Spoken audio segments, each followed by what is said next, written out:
There's a particular kind of magic reserved for the television of our childhood.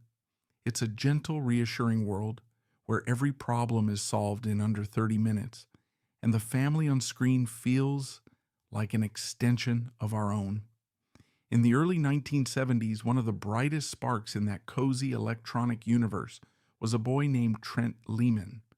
As Butch Everett on the beloved sitcom Nanny and the Professor, he was America's little brother.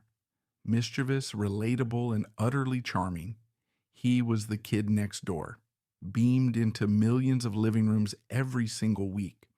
For 2 years, his face was a symbol of wholesome primetime joy. But fame, especially for the very young, is a blindingly bright light on a very short fuse. When the show ended and the cameras turned away, the silence left behind can be deafening. The world, which had once clamored for his attention, simply moved on. But a child's identity, once molded by the heat of that spotlight, cannot be so easily recast. This is the story of what happens when the applause stops.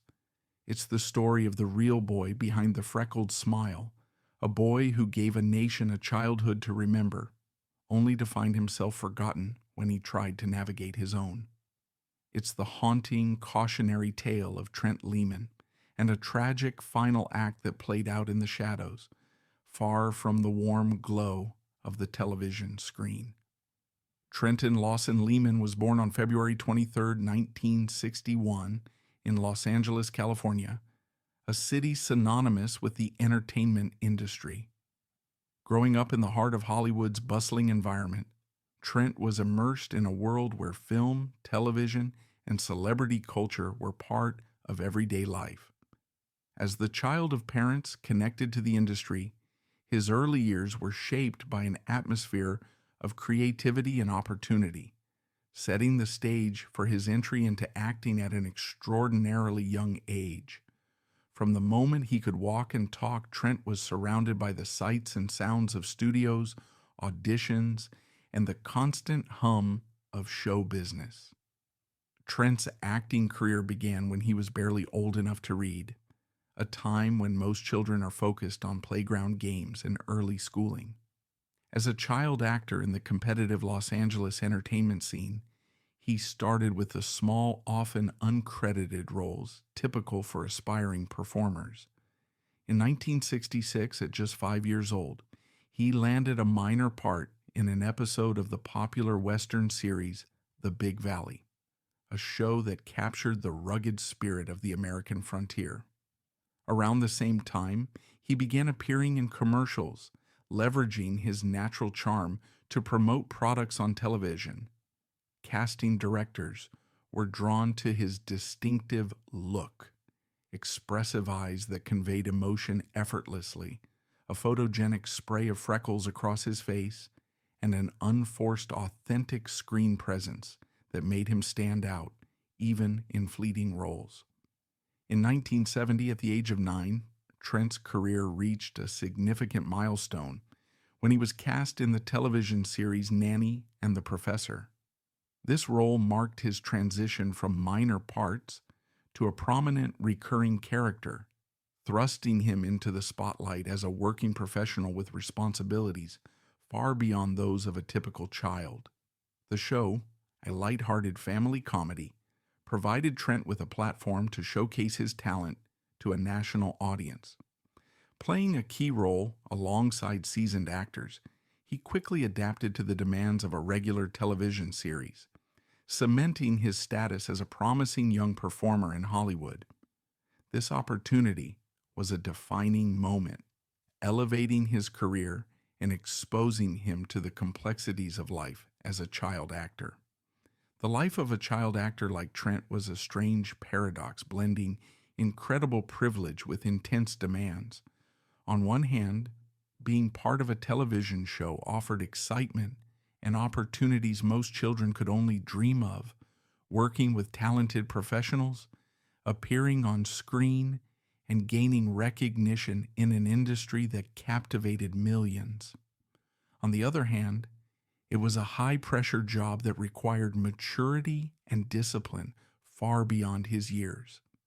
Trent's days were filled with a rigorous schedule that included studio tutoring to keep up with his education, memorizing lines for upcoming scenes, attending rehearsals to perfect his performance, and enduring long hours on set under the glare of hot studio lights.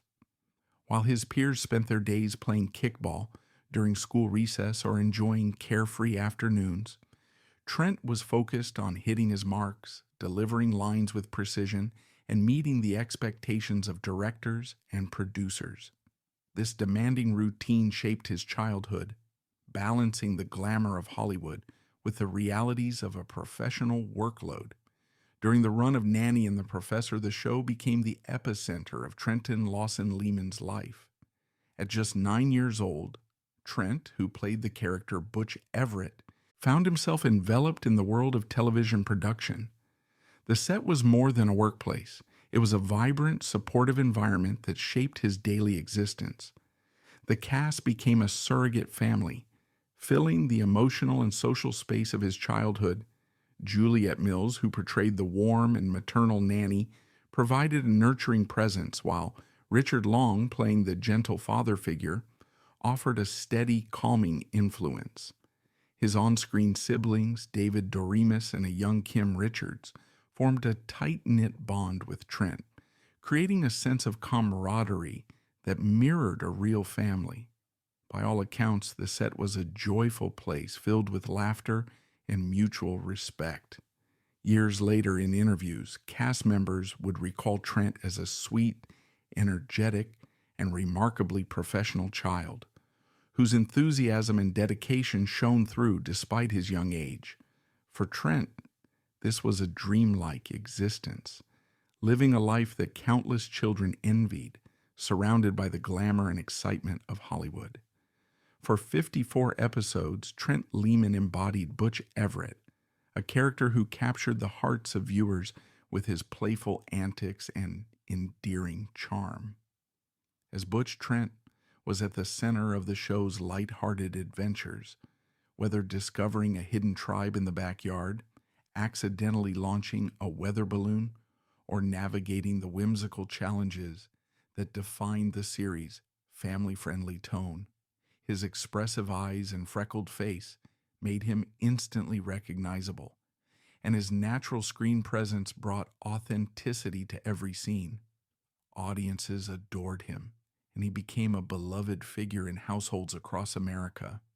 The role wasn't just a job, it was a defining part of his identity, blending seamlessly with his own personality as he brought Butch to life week after week. For a young boy, this role represented both an extraordinary opportunity and a profound responsibility, as he carried the expectations of fans and producers alike.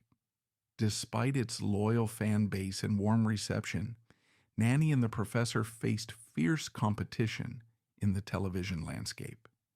Airing on ABC, the show struggled to maintain strong ratings against CBS's powerhouse sitcom, All in the Family, which dominated the airwaves with its bold humor and social commentary. After its second season in 1971, ABC made the abrupt decision to cancel Nanny and the Professor. For the adult actors, this cancellation was a familiar professional setback, a part of the cyclical nature of the entertainment industry where shows come and go. However, for 10-year-old Trent, the cancellation was a deeply personal loss. The world he had known, his routine of rehearsals, filming, and camaraderie with his surrogate family, vanished overnight. The set was dismantled, the cast dispersed to pursue other projects, and the identity of Butch Everett, which had become so intertwined with Trent's own sense of self, was suddenly rendered obsolete. The abrupt end left him grappling with a profound sense of displacement, as the structure and purpose that had defined his life were gone. The transition from child star to ordinary life was jarring for Trent. The silence that followed the applause of his television career was a dangerous and disorienting place. Once a celebrated figure, he now faced the harsh realities of an industry that often discards its young talents. His face, once his greatest asset due to its recognizable charm as Butch Everett, became a liability. Casting directors found it difficult to see him as anyone other than the freckle-faced boy from Nanny and the Professor. Yet as a teenager, he no longer fit the mold of the adorable child star the public remembered. This created a cruel catch-22. He was too iconic to be cast in new roles, yet too old to reprise the youthful characters that had made him famous. The entertainment industry, which had once embraced him, now seemed to have no place for him, leaving Trent to navigate a world without a clear script or direction. In the aftermath of Nanny and the Professor, Trent's life became a quiet, desperate search for a second act. The loss of his role and the dissolution of his on-set family left a void that was difficult to fill. As he entered his teenage years, he struggled to redefine himself outside the identity of Butch Everett. The skills and experiences that had made him a star, his ability to memorize lines, hit marks, and perform under pressure, were not easily transferable to other pursuits, and the industry offered little support for former child actors transitioning to new phases of life. Trent faced the challenge of rebuilding his sense of purpose in a world that no longer recognized him as a star, grappling with the emotional and professional toll of fading from the spotlight while still so young. Trenton Lawson Lehman sought to sustain his acting career, but opportunities were scarce. He managed to secure a few minor roles that briefly kept him in the industry. Notably, he lent his voice to the beloved character of Christopher Robin in a series of Winnie the Pooh featurettes produced by Disney, a role that capitalized on his expressive vocal abilities and kept him connected to a family-friendly audience. In 1974, he made a guest appearance on the crime drama Toma, showcasing his versatility in a more mature genre. However, these roles were fleeting, offering only momentary glimpses of the spotlight he once commanded. As time passed, the phone calls from his agent became increasingly infrequent, and auditions dwindled. The entertainment industry, which had celebrated him as a child star, now treated him as a relic of a bygone era, no longer fitting the mold of the youthful, freckle-faced boy who had captured audiences' hearts. This shift marked the beginning of a challenging period for Trent, as he faced the harsh realities of a fickle industry. The sharp decline in acting opportunities took a profound toll on Trent, who was navigating the already turbulent waters of adolescence. At an age when most teenagers grapple with identity and self-esteem, Trent's sense of self-worth had been deeply tied to his fame, built on the validation he received from cameras, directors, and adoring audiences. The sudden rejection by the industry felt like a personal betrayal. A friend from this period later shared with reporters that Trent felt deeply abandoned after the childhood limelight, a sentiment that reflected his struggle to reconcile his past success with his current obscurity. In conversations, he often reminisced about the good times on the set of Nanny and the Professor, but these memories seemed to belong to a different person, a golden boy whose charmed life bore no resemblance to the challenges he now faced. The contrast between his past and present left him grappling with a profound sense of loss and disconnection. Attempting to move forward, Trent enrolled at Van Nuys High School, hoping to integrate into a more typical teenage life. However, the transition was fraught with difficulties. As a former celebrity, he was caught in an awkward limbo, known yet unknown. His recognizable face, still associated with Butch Everett, set him apart from his peers, making it hard to blend in among ordinary teenagers. Classmates might have been aware of his past fame, but few understood the lonely young man behind the familiar image. This isolation compounded the challenges of adolescence, as Trent struggled to forge genuine connections in a world where his identity was still tied to a character he no longer played. High school, meant to be a fresh start, instead highlighted the stark contrast between his public persona and his private reality, deepening his sense of alienation. After graduating from high school, Trent faced the reality that his acting career was effectively over. Determined to find a new purpose, he pivoted to other pursuits, seeking an identity independent of his childhood fame. He took a job in real estate, hoping to establish a stable career and a sense of accomplishment outside the entertainment industry. This move represented a practical effort to build a normal life, but it was a significant shift from the glamour and structure of his acting days. Additionally, Trent channeled his creative energy into music, forming a band with his brother. This creative outlet allowed him to express his frustrations and emotions, offering a temporary escape from the pressures of his fading celebrity. However, these endeavors were overshadowed by the persistent weight of his past, as the shadow of Butch Everett loomed large, making it difficult for him to fully embrace these new roles. Despite his efforts to move forward, Trent struggled to escape the lingering impact of his early fame. The charm and confidence he had projected on screen masked a growing sense of despair. He felt like a failure, a has-been at an age when most people's lives are just beginning to take shape. Financial difficulties added to his challenges, as the steady income from his acting days was gone, and his attempts to establish a new career met with limited success. Over time, Trent became increasingly withdrawn, retreating from the world that had once celebrated him. He was trapped in a painful limbo, unable to reclaim the past glory of Butch Everett, and unable to envision a fulfilling future. The world had fallen in love with the character he played, but it seemed to have no room for the complex, struggling young man he had become. Haunted by the ghost of his own celebrity, Trent faced profound loneliness, grappling with an identity crisis that left him feeling isolated and without direction. By January of 1982, Trent Lehman was 20 years old. To the outside world, he was just another young man trying to make his way, but inside, he was losing a battle that no one else could see.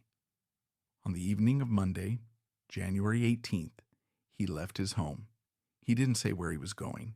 He walked to a place heavy with symbolism, a place that represented the childhood he felt he had lost. The Satakoy Street Elementary School in North Hollywood. It was a cold, empty schoolyard, silent under the night sky. There, in the darkness, Trent Lehman looped a belt over the top of a chain-link fence and took his own life.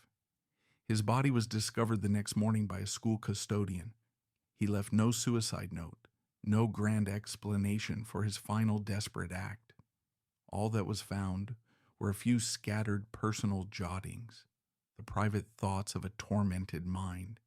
His silence in death was as profound as the silence he had experienced in the last years of his life. The news of his death sent a brief, tragic ripple through the industry that had forgotten him. The headlines were stark. Former child star a suicide. TV's Butch found hanged. For a fleeting moment, America remembered the freckle-faced boy from Nanny and the Professor. The cast of the show was devastated. Juliet Mills expressed her profound shock and sadness, remembering him as a lovely, sweet boy. But the tragic irony was that Trent had to die to be remembered. The true controversy of Trent Lehman's story is not one of scandal, drugs, or public meltdowns. It's a quieter, more unsettling controversy about the very nature of child stardom, particularly in that era. In the 1970s, there was no safety net. There were no on-set psychologists, no industry-mandated counseling, no transition programs to help young actors cope when their shows ended. The system was designed to extract a performance, not to nurture a child. Children were treated as miniature adults, expected to handle immense pressure, rejection, and the bizarre distortions of fame without any specialized support. When their usefulness waned, when they aged out of their cute personas, the industry simply discarded them, leaving them to navigate the psychological wreckage on their own. Trent Lehman was not an isolated case. His story is part of a tragic pattern of that era. Anissa Jones, the adorable Buffy from Family Affair, died of a drug overdose at 18. Dana Plato, his contemporary from Different Strokes, would later die by suicide after a long and public battle with addiction and depression. These weren't just individual tragedies. They were symptoms of a systemic failure, an industry that consumed its young without considering the long-term consequences. Trent's story is a harrowing testament to the human cost of that negligence. He wasn't the victim of a single villain, but of an entire culture that valued a child's image more than their well-being. Decades after his death, the story of Trent Lehman remains a powerful and haunting cautionary tale. It forces us to ask difficult questions about fame, identity, and mental health. Why does his story still matter in a world saturated with celebrity culture? It matters because, in many ways, he was a prototype. He was one of the first casualties of a brand of intense, disposable celebrity that has now become commonplace. His struggle is a chilling precursor to the pressures faced by today's young stars, the Disney actors, the YouTube sensations, the TikTok influencers who are thrust into the global spotlight at an even younger age, with even more intense and invasive scrutiny. The technology has changed, but the fundamental dangers remain the same.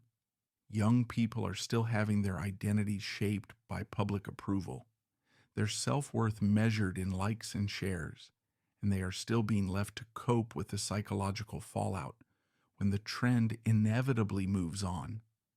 The significance of Trent's story lies in its quietness. His was not a dramatic, fiery crash, but a slow internal collapse. He didn't lash out. He turned inward.